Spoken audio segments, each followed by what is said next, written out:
तो मैं शरीर के बारे में ऐसा मानता हूँ कि आरोग्य हमारा अधिकार भी है और उसको शरीर को ठीक रखना ये हमारी रेस्पॉन्सिबिलिटी भी है जी।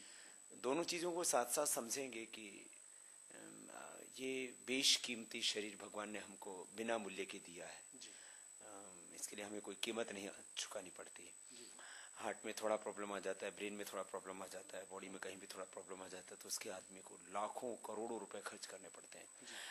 और यदि आप श्वासों के माध्यम से खाली प्राणों से अपने जीवन को संवार सकते हैं तो शायद मुझे लगता है सबसे बड़ी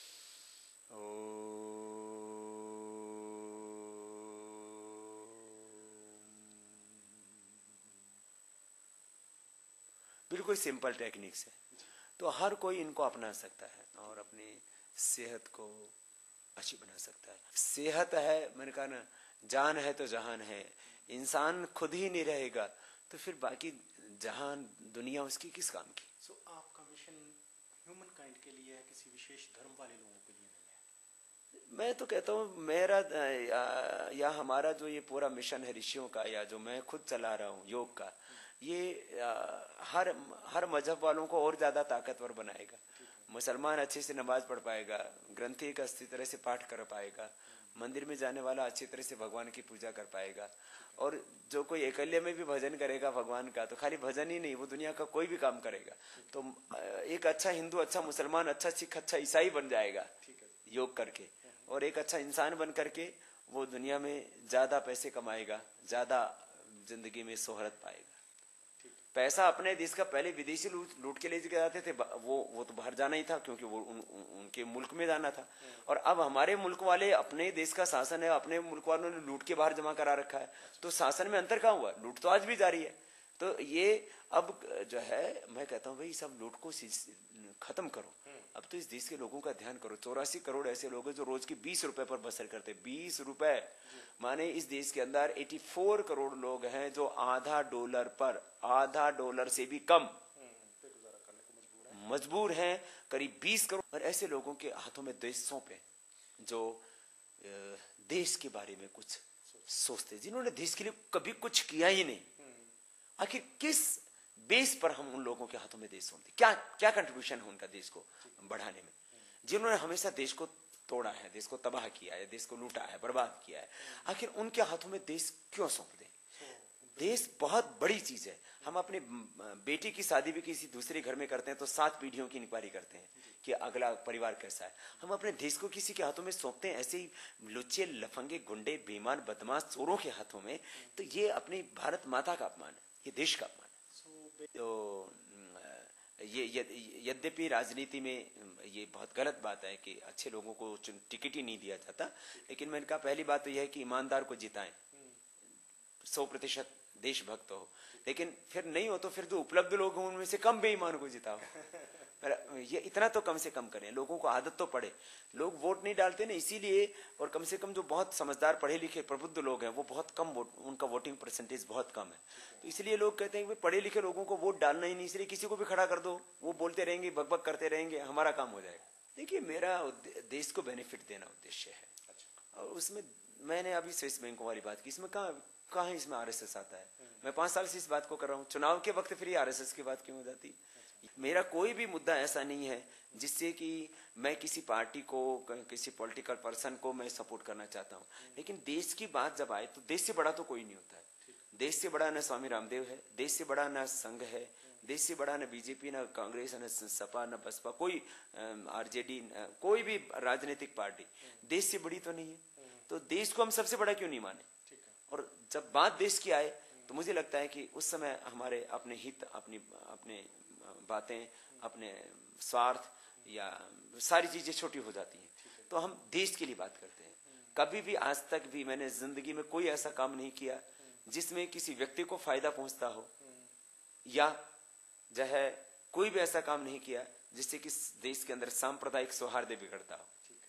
तो देश हित की बात करना भी यदि अपराध है तो ऐसे लोगों को ही तो मैं कहता हूं कि जरा सोचो तुम कहां खड़े हो। तो आखिर इस देश के अंदर देशभक्त, ईमानदार जो लोग हैं, जो अच्छा सोचने वाले लोग हैं, वो देश की बात ना करें तो बेईमान लोग राज करते रहे। तो आपको भाजपा आरएसएस के साथ जोड़ना गलत है? 100% गलत है। ना मैं किसी राजनीतिक पार्टी के साथ था, न हूं, न रहूंगा।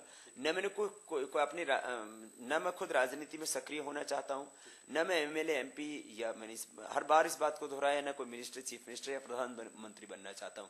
लेकिन मैं इतना जरूर चाहता हूं कि हमारी अपनी आंखों के सामने जो हमने देश की बर्बादी देखी है, हमारे एक सन्यासी का भी डिसिप्लिन है कि वो देश के लोगों को जगाए, जो भ्रष्ट और बेईमान लोग हैं, जो पाप और अत्याचार बढ़ा रहे हैं, लोगों का शोषण कर रहे हैं, अन्याय कर रहे हैं।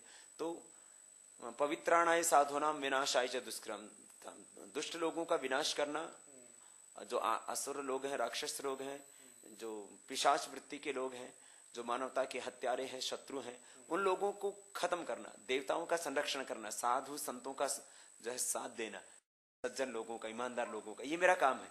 लेकिन मैं जाकर के खुद सिंहासनों पर बैठ जाऊं, हमारा आसन दिल का आसन है। तो सिंहासनों से बड़ा दिल का आसन, ये हमारी सन्यास की परंपरा है। और हमारे सन्यास ने हमेशा राज्य सत्ता को मार्गदर्शन दिया है, कभी भी खुद राजा नहीं बने। तो मुझे लगता है कि ये राजा मतलब बनने की संस्कृति, एमपी एमएलए या मुख्यमंत्री प्रधानमंत्री बनने की संस्कृति एक सन्यासी की विरुद्ध है। देखिए, हमने प्रोजेक्ट किया है, इस साल के अंत तक करीब हम पूरे भारत में 6 लाख योग की कक्षाएं चालू करना चाहते हैं। 2 काम हम साथ साथ चलाना चाहते हैं। एक तो पॉलिटिकल करप्शन दूर करना, लोगों का कैरेक्टर बिल्डअप करना। पॉलिटिकल करप्शन दूर होने से देश ऊंचा नहीं उठ जाएगा जब तक आम आदमी का कैरेक्टर अच्छा नहीं होगा। यदि देश के लोग रिश्वत देना बंद कर दें तो करप्शन अपने आप बंद हो जाए। लेकिन बात यह कि उनको मजबूर किया जाता है रिश्वत देने के लिए, ऊपर से करप्शन। तो इसलिए ऊपर का करप्शन ठीक करना बहुत जरूरी है। लेकिन लोगों का कैरेक्टर ठीक करना भी तो जरूरी है। लोग इतने कोर्ट में क्यों जाते हैं, लोग इतने न्यायालयों में क्यों जाते हैं, इतने पुलिस के पास क्यों जाते हैं, लोग सड़क पे ठीक से क्यों नहीं चलते हैं, लोग अपने बच्चों को एजुकेशन क्यों नहीं देते हैं, लोग अपनी सेहत का ध्यान क्यों नहीं करते हैं। तो ये तो देश के लोगों को खुद उनको ट्रेनिंग देना पड़ेगा। तो इस देश को एक पॉलिटिकल एजुकेशन की भी जरूरत है, एक हेल्थ एजुकेशन की भी जरूरत है, यहाँ पर बेसिक एजुकेशन की भी जरूरत है, यहाँ ट्रैफिक एजुकेशन की भी जरूरत है, यहाँ सेल्फ डिसिप्लिन की भी जरूरत है। तो हमारा काम 99% इस देश के लोगों को डिफरेंट फील्ड के अंदर एजुकेट करना है, उनका कैरेक्टर बिल्डअप करना है।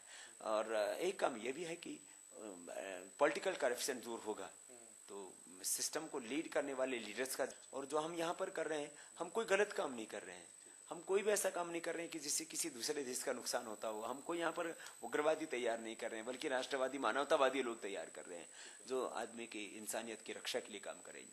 तो इस बात को पूरी दुनिया में तो इसलिए उसको सपोर्ट क्यों करें कि जो गरीब मुल्क हैं वहां पर भी इस बात को आवाज उठाई जाए, और भारत में इसलिए मदद करें क्योंकि भारत यदि आगे बढ़ेगा तो भारत में रहने वाले जो हमारे एनआरआई भाई, भारत से बाहर रहने वाले जो हमारे एनआरआई भाई हैं, उनका पूरी दुनिया में सम्मान बढ़ता है। कोई भी गलत काम होगा भारत में, भारत की कोई गलत बात होगी तो उससे पूरी अप्रवासी भारतीयों को नीचे देखना पड़ता है। और भारत यदि आगे बढ़ेगा तो हमारे जो अप्रवासी भारतीय उनको का भी सम्मान बढ़े। अपना वैयक्तिक, पारिवारिक, व्यावसायिक, सामाजिक या आर्थिक जीवन जो भी उसका है वो सब उस खुद से शुरू होता है। तो योग व्यक्ति का शरीर स्वस्थ करता है, उसके विचारों में पवित्रता लाता है। तो विचार पवित्र हो गए तो उसका व्यवहार पवित्र हो जाता है, आचरण पवित्र हो जाता है, उसकी हैबिट्स चेंज हो जाती है। तो मुझे लगता है सबको प्राणायाम पहले करना चाहिए। तो प्राणायाम के करने से फिर उनकी जो नेचर है, प्रकृति है, हैबिट्स है, उनकी बिहेवियर है, वो सब चेंज होंगे। और सब जब महसूस करने लगेंगे कि सबके अंदर एक ही आत्मा है, हम सब परमात्मा के ही हैं, तो फिर ये जो झगड़े हैं पारिवारिक सब अपने आप समाप्त हो जाएंगे। डाइवर्स हो रहा है लोग, और छोटी छोटी ऐसे हिंसात्मक जो है एक्टिविटीज में सम्मिलित हो जाते हैं। तो लोगों को योग के बारे में ठीक नॉलेज नहीं है। जिस दिन योग के बारे में लोगों को नॉलेज हो जाएगा तो आम आदमी करेगा, और हमने करवाया है।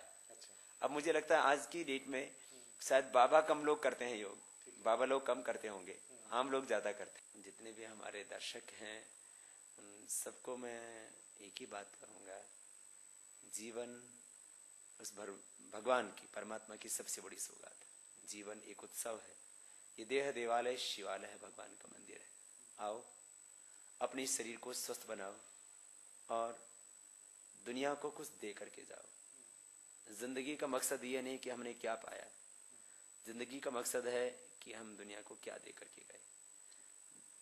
3 बातें हैं, मुझे लगता है उनमें सारे धर्म का, अध्यात्म का, संस्कृति का, जीवन और जगत का सार है। बल का प्रयोग संसार की भलाई के लिए करना, अपने शक्ति सामर्थ्य का प्रयोग दुनिया की भलाई के लिए। ज्ञान का प्रयोग अपने दोषों से मुक्ति के लिए, और प्रीति भगवान से।